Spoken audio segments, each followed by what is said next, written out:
پاکستان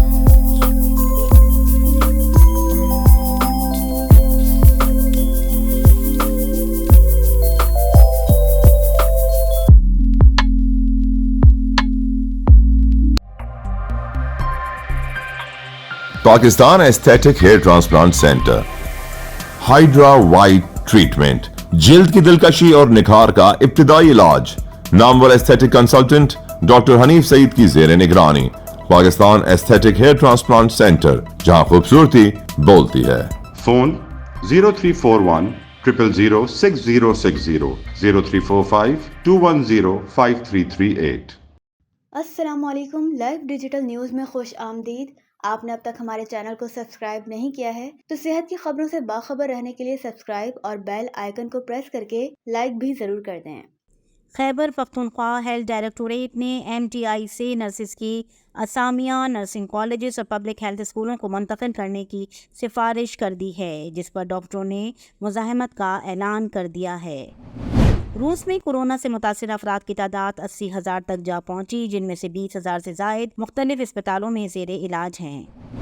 مکہ مکرمہ میں محکمہ صحت کے مطابق 6 عازمین حج کی اوپن ہارٹ سرجری، 68 حاجیوں کی کیتھیٹرائزیشن، 160 کو ڈائلسس کی سہولت دی گئی ہے۔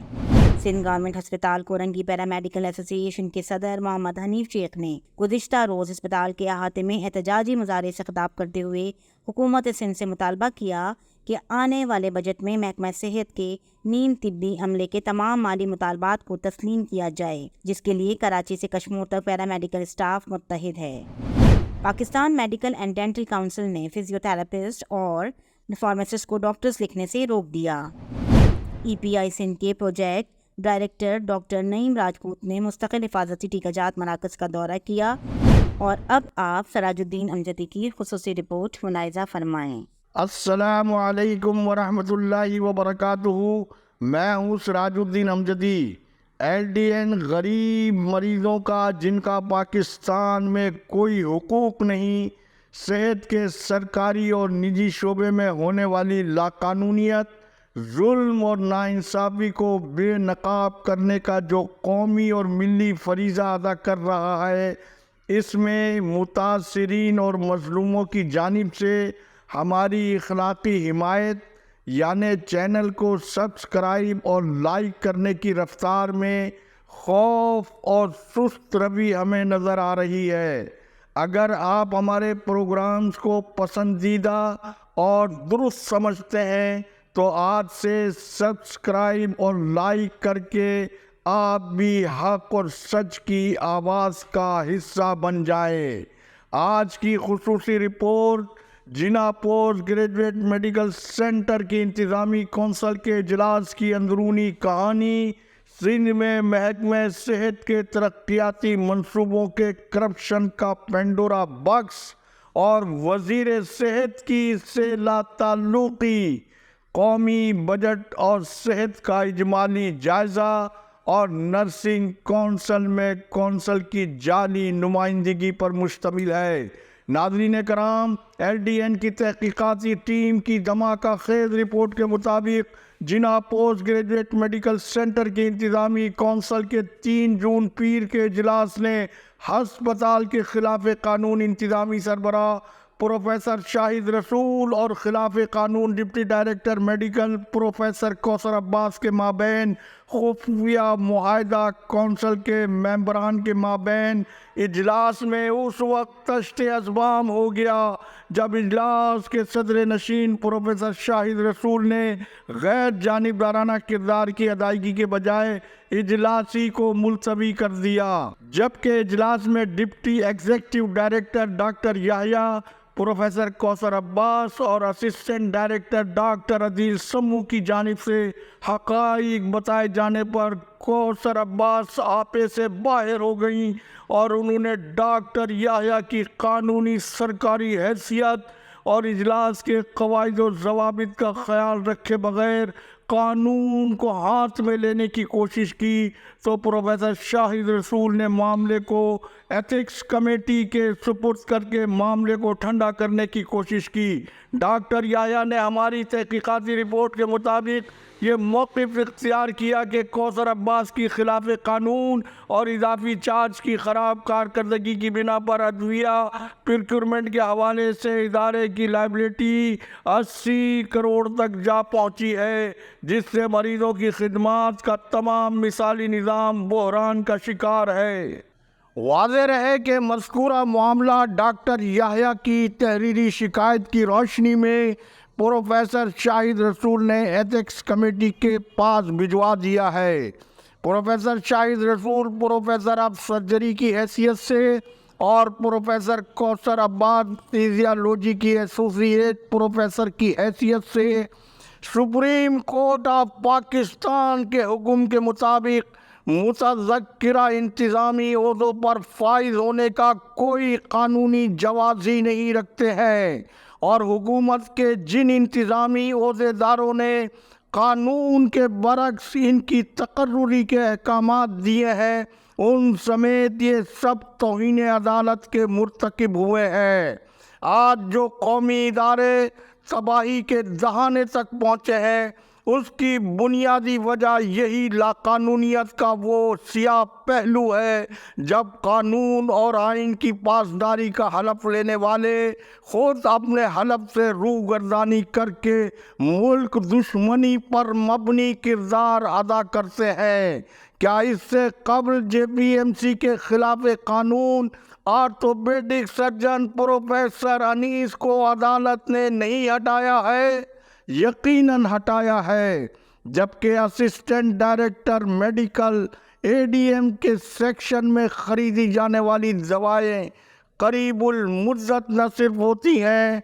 بلکہ ڈاکٹر عدیل سمو کے مطابق ہسپتال میں داخل مریضوں کو لازمی دوائیں تک دستیاب نہیں ہوتی ہیں، اور پھر اس سارے کھیل میں ایک غیر سرکاری کردار سمیع شیخ کی شمولیت نہ صرف ایک سنگین جرم ہے بلکہ جے پی ایم سی کی موجودہ خلاف قانون انتظامی سربراہ کی حیثیت سے پروفیسر شاہد رسول کے لیے بہت بڑا سوالیہ نشان ہے۔ اب آج کی رپورٹ کے دوسرے مرحلے میں محکمہ سے سندھ کے ترقیاتی منصوبے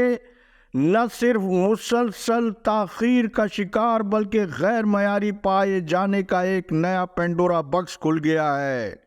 جس پر نہ صرف وزیر صحت و بہبود آبادی سندھ ڈاکٹر عذرا فضل پی جوہو سخت سیخ پا بتائی جاتی ہیں، بلکہ واضح طور پر ذمہ دار افسروں کو انہوں نے کسی بھی قسم کی رعایت نہ دینے کا پیغام تک دے دیا ہے۔ ادھر حیرت انگیز طور پر ایڈیشنل سیکریٹری مولا بخش شیخ نے ترقیاتی منصوبوں میں پھنسنے والے افسروں کے مطابق ان سے وزیر صحت کے نام سے مال بٹورنے کا ایک نیا کارخانہ الگ کھول لیا ہے۔ لہذا اس پس منظر میں سیکریٹری صحت ریحان اقبال بلوچ کی جانب سے صورتحال کو فوری طور پر واضح کیا جانا بہت ضروری ہے۔ ادھر سیکریٹری پلاننگ اینڈ ڈیولپمنٹ نجم الدین شاہ نے 2009 سے 2024 تک کی اے ڈی پی کی جو تفصیلات جاری کی ہیں ان میں محکمہ صحت کے ایسے ترقیاتی منصوبے بھی شامل ہیں جو 2013 سے 2024 تک مکمل نہیں ہو سکے ہیں۔ حیرت انگیز امر یہ ہے کہ ان منصوبوں کو تاحال مسلسل توسیع دے کر برقرار رکھا جا رہا ہے، جبکہ قانون کے مطابق اے ڈی پی میں توسیع کی کوئی گنجائش اس لیے نہیں ہے کہ اس سے ترقیاتی منصوبے کی لاگت میں سرکاری خزانے کو ناقابل تلافی نقصان پہنچتا ہے۔ نامکمل ترقیاتی منصوبوں میں محکمہ صحت کے 1 سے لے کر 1696 تک ایسے ترقیاتی منصوبے تاحال نامکمل ہیں جو سامنے آئے ہیں، جن میں director health services Karachi doctor Ruth K M civil اسپتال کراچی، شہید محترمہ Benazir Bhutto institute of trauma centre, Sindh government Lyari general اسپتال، سندھ سروسز اسپتال کراچی سمیت صوبے کے دیگر سرکاری ہسپتالوں، کالجوں وغیرہ کے منصوبے نہ صرف نامکمل ہیں بلکہ 2022-23 کی ترقیاتی اسکیموں کے جائزہ فنڈز کی دستاویزات کے مطابق tender, invoice, bill of credit, delivery چالان تک پیش نہیں کیے گئے ہیں۔ غریب مریضوں کے ترقیاتی منصوبے تو حکومت سندھ اور تیسری بار بننے والے وزیر اعلیٰ سندھ سید مراد علی شاہ مکمل نہیں کرا سکے، البتہ محکمہ صحت کے کرپٹ افسران کی دوا فیکٹریاں، بیرون ممالک میں جائیدادیں، بچوں کی غیر ملکی شہریت، بنگلے، فلیٹس، عشرت کدے جہاں ڈانسنگ ہال سے لے کر رومز اور روم پارٹنرز تک کے علاوہ عیش و عشرت کا کون سا سامان ایسا ہے کہ جو اس میں موجود نہیں؟ البتہ ترقیاتی منصوبے جن کے نام پر بنے ان غریبوں کی قبروں کے اعداد و شمار کو کون جمع کرے گا؟